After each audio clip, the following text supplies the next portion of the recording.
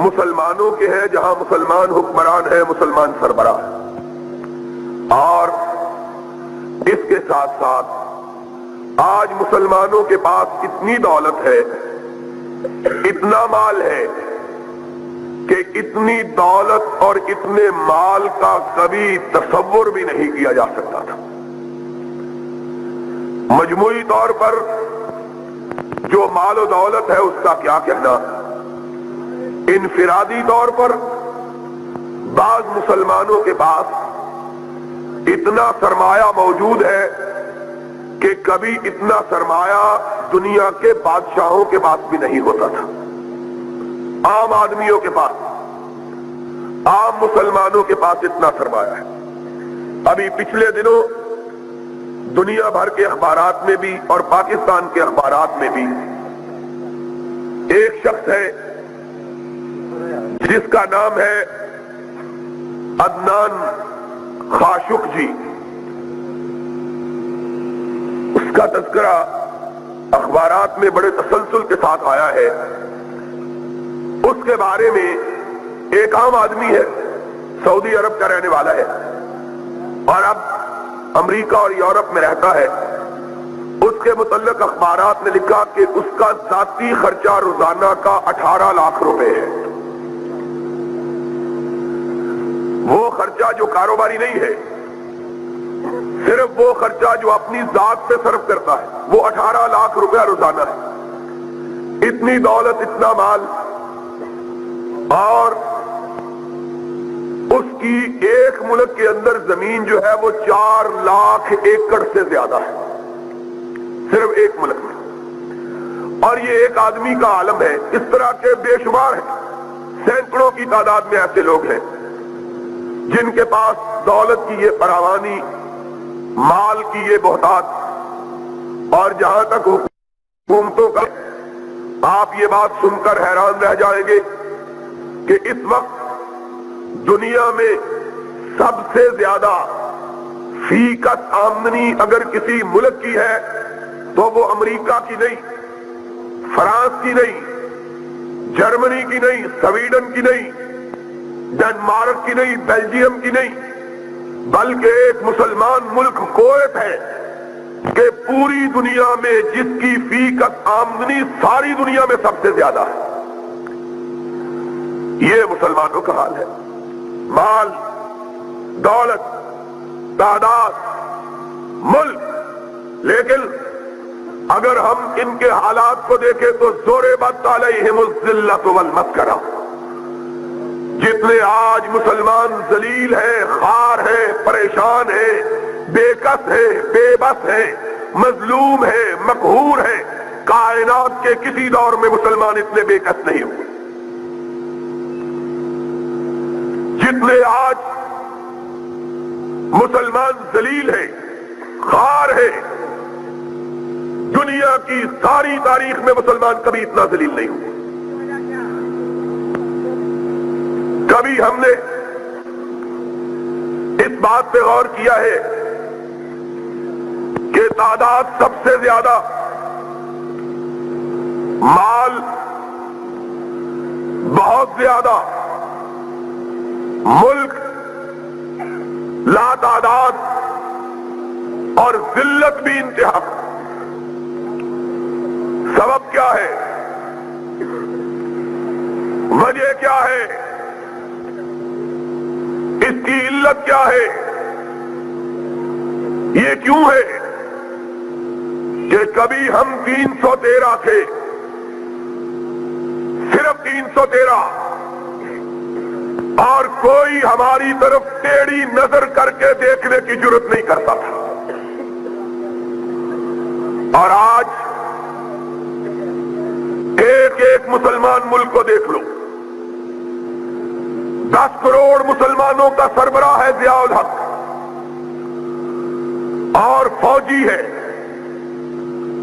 جرنیل ہے، سینے پہ 20 ستارے لگائے ہوئے ہیں،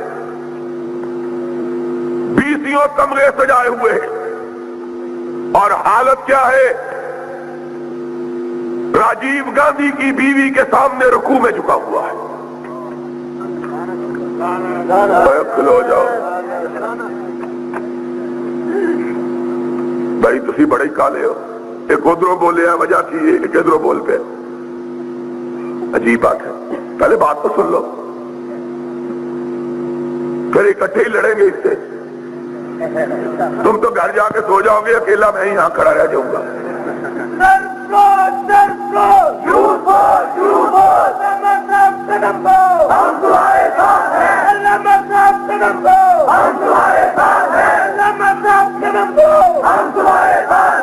تو میں یہ کہہ رہا تھا 313 تھے، کسی کے سامنے نہ جھکتے تھے. آج 1 ارب 20 کروڑ ہے. اوروں کو چھوڑو، ہم اس ملک میں 10 کروڑ ہیں. 10 کروڑ اگر مرنے کا عزم کر لیں، رب کعبہ کی قسم ہے، مشرق و مغرب مل جائے، روس امریکہ کی قوتیں اکٹھی ہو جائے، یہ 10 کروڑ اللہ کی راہ میں مٹنے کا عزم کر لے، ساری کائنات مل کے ان کو مٹا نہیں سکتی ہے. آج سبب کیا ہے؟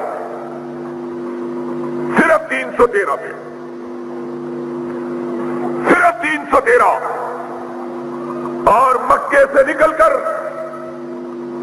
مدینے پہ یلغار کرتے ہوئے آئے، چڑھائی کی. رحمت کائنات علیہ الصلوۃ والسلام، خبر ملی حالات انتہائی دگرگوں، صورتحال انتہائی پریشان کن. مدینہ طیبہ چھوٹی سی بستی، اور مسلمان 2 طبقوں کے، ایک ہجرتوں کے ستائے ہوئے، ایک مہاجروں کا بوجھ اٹھائے ہوئے. 2 طبقے مسلمانوں کے، کچھ ہجرتوں کے مارے ہوئے، اپنے وطن سے نکالے ہوئے، اپنے گھروں سے بے گھر کیے ہوئے، اپنی دولت لٹائے ہوئے، اپنے بچے چھنوائے ہوئے، اپنے دلوں پہ چرکے کھائے ہوئے، اپنے سینوں پہ زخم سجائے ہوئے اس طرح نکلے. عبد الرحمن ابن عوف کہتے ہیں رضی اللہ تعالیٰ عنہ، میں نکلا، میرے گھر والوں کو پتا چلا، میں اونٹ پہ سوار، بیوی پیچھے، بیٹا گود میں، سب کچھ بیچ باچ کے، پیسے پوٹلی میں باندھے ہوئے. سب سے پہلے سسرال والوں کو علم ہوا، بھاگے ہوئے آئے، میرے اونٹ کی مہار تھام لی، کہنے لگے جانا ہے تو جاؤ، ہماری بیٹی چھوڑ کے جاؤ. بیوی چھین لی. پھر اپنے گھر والے آگے، کہاں کہاں جاتے ہو؟ کہا مدینے والے کے پاس جاتا. کہا پھر یہ بیٹا ہمارا ہے، اس کو ساتھ نہیں لے جا سکتے. کہا دل پہ چوٹ پڑی، اپنا لخت جگر، اپنا بیٹا، اور بیٹے کی محبت صرف باپ جانتا ہے، اوروں کو علم نہیں کہ بیٹا کس کو کہتے ہیں. جس کو رب نے بیٹا دیا ہو یا اس سے قدر پوچھو، یا جس کو دے کے چھین لیا ہو اس سے قدر پوچھو. کہا یا بیٹا چھوڑ دو یا محمد کی محبت چھوڑ دو. کہا ایک دفعہ کب کبھی تاری ہو گئی، نگاہ اٹھائی، آسمان کی طرف دیکھا، پھر کہنے لگے ایک بیٹا، 1000 بیٹا ہو محمد پہ قربان ہے، لے جاؤ، پرواہ نہیں ہے. بیٹا چھینا، بھائی آئے، انہوں نے مال کی پوٹلی چھینی. بڑا بھائی آیا، اس نے اونٹ بھی چھین لیا. کہا جانا ہے تو اسی طرح جاؤ. کائنات کے امام کی بارگاہ میں پہنچے، ہونٹ بھوک سے پھٹ گئے تھے اور پیر چلنے سے پھٹ گئے تھے. پیروں سے بھی خون، ہونٹوں سے بھی خون. کائنات کے سردار، ثقلین کے تاجدار، امام ہدا نماز ظہر سے فارغ ہوئے، سلام پھیرا، پلٹ کے دیکھا تو سامنے عبد الرحمن کھڑے ہیں. کہا عبد الرحمن کب آئے؟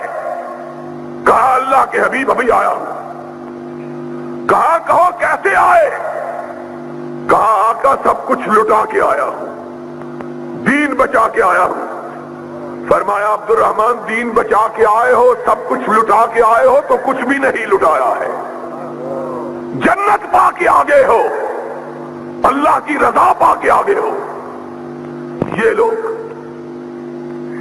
ایک صحابی اٹھتا ہے، عبد الرحمن کا قصہ سنتا ہے، عرض کرتا ہے آقا بیوی بھی اس سے چھین لی، بیٹا بھی چھین لیا، دولت بھی چھین لی. اللہ کے رسول میرا جتنا مال ہے 2 حصوں میں تقسیم، آدھا اس کو دے دیجئے، آدھا مجھ کو دے دیجئے. ایک نے کہا اللہ کے حبیب اس کا کوئی گھر نہیں، میرا آدھا گھر لے لیجئے. ایک نے کہا یا رسول اللہ میری 2 بیویاں، ایک کو طلاق دے دیتا ہوں، اس کو کہیے اس سے نکاح کر کے اپنے گھر کو آباد کر لے. کچھ ہجرتوں کے ستائے ہوئے، کچھ مہاجروں کے بوجھ اٹھائے ہوئے، کچھ امام کونین کی یثرب میں تشریف آوری سے پہلے، یثرب میں ہر سال وبا پھوٹتی تھی، زرد بخار کی، لوگ تپے زرد میں مبتلا ہوتے تھے. وہ تو کونین کا تاجدار آیا، رحمت مجسم بن کے آیا، اور اس نے اپنے ہاتھ دعا کے لیے اٹھائے. اس نے کہا اللہ میرے بابا خلیل اللہ نے مکہ کے لیے تجھ سے دعا مانگی تھی، میں مدینہ کے لیے تجھ سے دعا مانگتا ہوں. اللہ مدینے کو بیماریوں سے پاک کر دے. یہ میرے آقا کی دعا کا اثر تھا کہ آج تک مدینے میں کوئی وبا نہیں پڑی ہے. تو بہرحال جو پہلے ہجرت کر کے آئے تھے بخاروں کے مارے ہوئے، بخاروں نے ان کی کمروں کو جھکا رکھا ہے. اور بندے ہی کتنے، شمار کیا گیا تو جوان 200 سے زیادہ نہیں تھے. کل تعداد بوڑھے شامل کیے گئے اور 14 اور 15 سال کے بچے شامل کیے گئے تو تب جا کے 313 بنے، تب جا کے. لیکن اس وقت بھی جب کہ صرف 313 تھے، نہ خوف تھا، نہ دہشت تھی، نہ دشمن کا رعب تھا، نہ مخالفوں کی ہیبت تھی. اگر تھا تو اپنے اللہ پر توکل تھا، اپنے رب پر اعتماد تھا. محمد الرسول اللہ صلی اللہ علیہ وسلم کو علم ہوا دشمن بڑا لشکر لے کے آیا مدینے والوں کو مٹانے کے لیے. سرور گرامی نے کہا ہم مدینے کی دیواروں کے پیچھے رک کر ان کا انتظار نہیں کرتے، کھلے میدان میں جا کر ان کا مقابلہ کریں گے. آسیاء الحق 10 کروڑ آدمی اس پاکستان کا باسی، اور تو راجیو گاندھی کے سامنے لمبا لیٹ گیا ہے اور سونیا کے سامنے رکوع کر رہا ہے. اور اگر اس سے فرصت ملی تو ایک بزرگ کی قبر پہ جا کے دھاگے باندھنے شروع کر دیے. مجھے اور ساری باتوں کی سمجھ آ گئی، دھاگوں کی سمجھ نہیں آئی ہے. وہ دھاگے ہی باندھنے تھے تو اتنی دور جانے کی کیا ضرورت تھی؟ یہ بابا چھتری والا یہاں پڑا ہے، اس کو دھاگے باندھ لیتا، دھاگے ہی باندھنے تھے نا۔ اور کسی وکیل نے کہا کسی بستی کے ایک چودھری نے کسی بندے کو قتل کر دیا، گاؤں میں بھی بڑے وکیل تھے، بندہ قتل کرنے والا چودھری تھا۔ گاؤں کے وکیلوں نے کہا بابا اس کے بیٹوں کو ہم کو وکیل کرو، ہم مقدمہ لڑیں۔ کہہ لگے نہیں نہیں یہ بڑا چودھری آدمی ہے، ہم شہر کا وکیل کریں گے۔ شہر کا وکیل کیا 3200 روپے پر، اس زمانے میں 3200 روپیہ بڑی بات تھی، 3200۔ وکیل نے بڑا مقدمہ لڑا، آخر چودھری پھانسی چڑھ گیا۔ پنڈ کے وکیلوں کو پتا لگا کہ چودھری پھانسی لگ گیا، آئے چودھری کے بیٹوں کے پاس، کہا چودھری کا کیا بنا؟ کہنے لگا وہ تو پھانسی لگ گیا۔ کہنے لگا فیس کتنی دی تھی؟ کہنے لگا 3200 روپیہ۔ کہنے لگا یہ کام تو ہم 32 روپے میں کر سکتے تھے، اگر پھانسی لگوانا تھا تو شہر کے وکیلوں کو کرنے کی کیا ضرورت تھی؟ تو یہ کام ہم صرف 32 روپے میں کر دیتے۔ اور ضیاء الحق صاحب اور کوئی مجسٹریٹ ہے تو لکھے، ان سی آئی ڈی والوں نے کیا لکھنا ہے بیچاروں نے؟ کسے پڑی ہے کہ جا سناوے، پیارے پی کو ہماری بتیاں، نہ انگ چینا نہ نیند نینا، نہ آپ ہمیں نہ بھیجے پتیاں۔ اور تو بے غیرت انسان ہے کہ اپنے سینے پہ تمغے لگائے ہوئے اور ایک ہندو عورت کے سامنے رکوع کر رہا ہے، اس سے بہتر تھا تو مر جاتا، مسلمانوں کا قائد نہ کہلواتا۔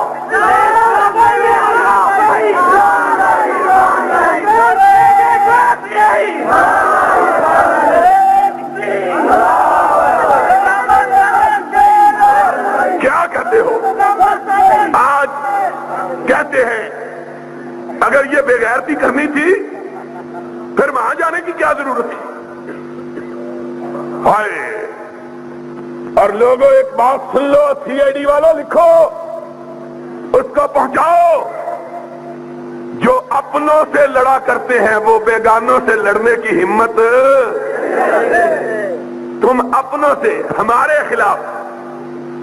حجاج بن یوسف کے زمانے میں ایک دفعہ حملہ ہوا تو ایک عورت نے کہا کمانڈر عورتوں کے اوپر چڑھ دوڑا، مارا عورتوں کو بڑا، جب بندے لڑنے کے لیے آئے تو اپنی بیوی کے پیچھے جا کے چھپ گیا۔ اس نے کہا اسد علی وفی الحروب نعمت، اور میرے خلاف تو شیر تھے، مردوں کے مقابلے میں بھیڑ بھی نہیں نکلے، ہم کو مارنے کے لیے تو بڑے دلیر۔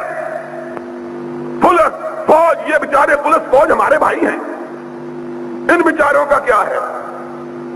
لیکن تم، قرآن کہتا ہے، مومنوں کی شان بیان کرتا ہے، اشداء علی الکفار رحماء بینہم، مومن وہ ہیں جو اپنوں کے لیے نرم، غیروں کے لیے گرم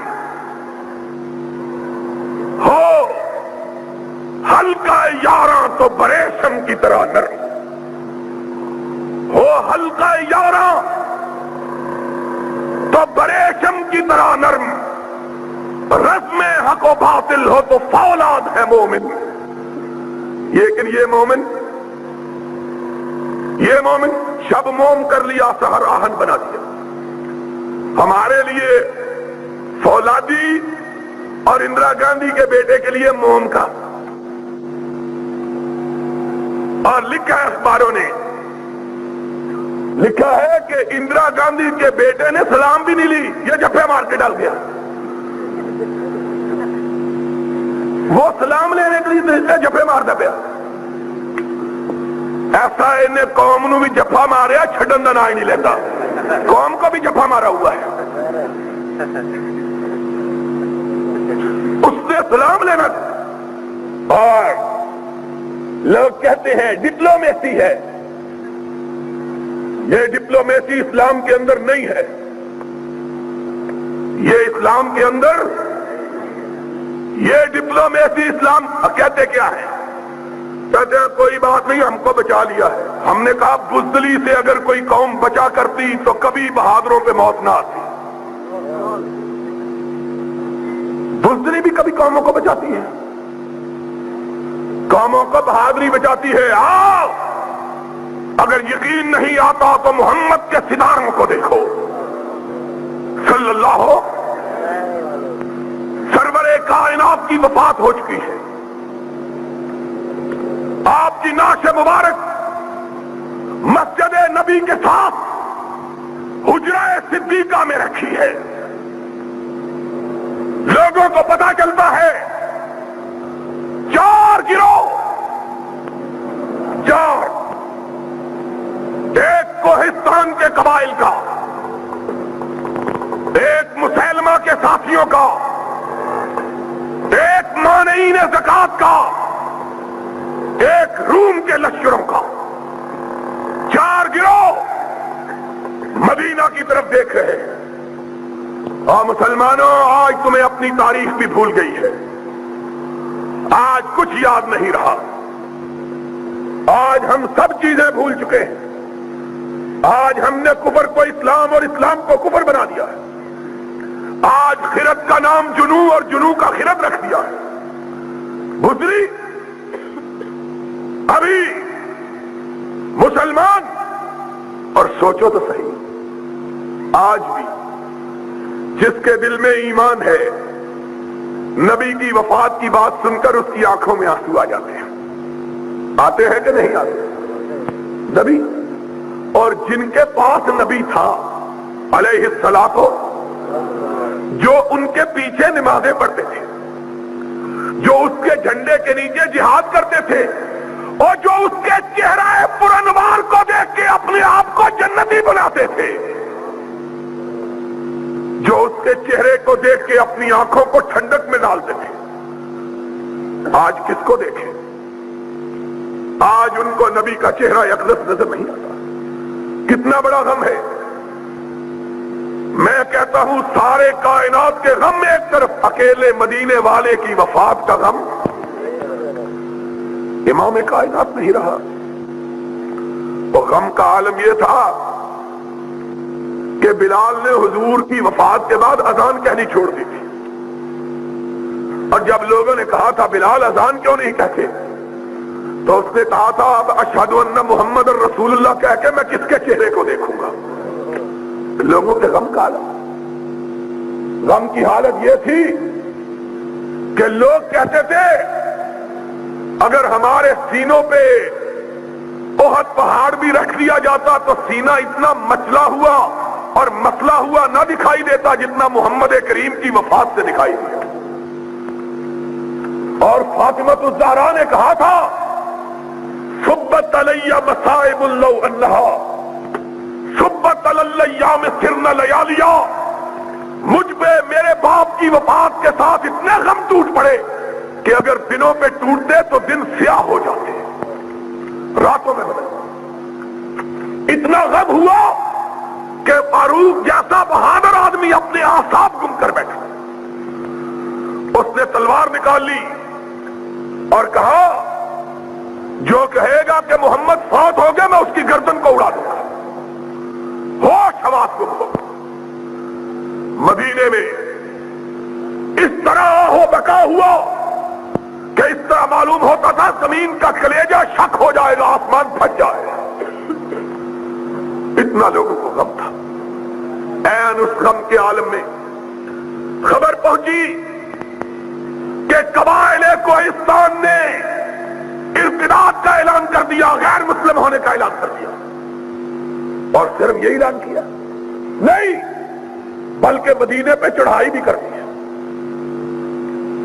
ابھی یہ خبر ختم نہیں ہوئی، اور سنو سنو، ہمارا ضیاء کہتا ہے ہم کس سے لڑے، ادھر انڈیا ہے ادھر کابل ہے۔ ہم نے کہا دشمن بھی دو ہی ہے، یا شمال کا ہے یا مشرق کا اور جنوب کا ہے۔ اگر تم ان سے نہیں لڑ سکتے تو فوج رکھنے کی ضرورت کیا ہے؟ پھر کراچی کے سمندروں سے لڑنا ہے؟ پھر کس سے لڑنا ہے؟ یا اپنی قوم سے لڑنا ہے؟ دشمن تو یہی ہے. ان کا مطلب یہ ہے کہ دشمن بھی ہماری مرضی کا چھوٹا سا ہونا چاہیے, تب ہم لڑیں گے. جس طرح ہمارے ہاں کبھی رستم زمان ہوتے تھے اور نوکی سے جھگڑا ہو گیا, اس نے ایک ہی پٹکی ماری, بازو نکل گیا, کہنے لگا بڑا بھائی مان ہے, میرا بازو توڑ کے مجھ کو گرانا چاہتا ہے. اس نے کہا کشتی کر رہے ہو, پیار کر رہے ہو. ان کا مطلب یہ ہے رستم زمان ہم بنے کن کو گرا کے, مولوی عبد الخالق قدوسی کو گرا کے. یہ بیچارہ تو پہلے ہی گرا ہوا ہے. ضیاء الحق بھی کمانڈر ان چیف ہے, سالار ہے, اب مقابلہ کرنا چاہتا ہے کس سے؟ مولوی فضل الرحمان سے یا بھٹو کی یتیم بیٹی سے. اور بیچارہ اس کا باپ ہمارا مقابلہ نہیں کر سکا, تم اس کی بیٹی سے مقابلہ کر رہے ہو. حالت کیا ہے؟ ان کا مطلب یہ ہے دشمن بھی ہماری مرضی کا. اور جب سیاچین پہ انڈیا نے قبضہ جما لیا, انڈیا نے فوجی دور میں, سیاستدانوں کے دور میں نہیں, فوجیوں کے دور میں, ماشاء اللہ کے دور میں, کہتے ہیں قبضہ کر لیا, پھر کیا وہاں تو گھاس بھی نہیں ہوتی, گھاس تو اس سڑک پر بھی نہیں ہوتی, یہ بھی انڈیا کو دے دو. پھر گھاس تو تمہارے سر پر بھی نہیں ہوتی. یہ عجیب بات ہے, یہ عجیب جواب ہے. قومیں مقابلے کرنے کے لیے یہ سوچا کرتی ہیں گھاس ہوتی ہے کہ نہیں ہوتی. وہ کسی بھائیے کی طرح کہیں گے ہمارے ماموں کے گھر آنا تو پھر ہم سے لڑائی کرنا, پھر ہم تم کو دیکھیں گے. بھائی لڑائی کے لیے پہلے تمہارے ماموں کے گھر ڈھونڈے کدھر ہے. ان کا حال دیکھو ذرا. یہ مسلمان ہیں جنہیں دیکھ کے شرمائے یہود. کیا مسلمانی ہے؟ تم ہنستے ہو, کعبے کے رب کی قسم رونے کی بات ہے, رونے کی بات ہے, رونے کی. جب 313 تھے تو ڈرے نہیں تھے, جب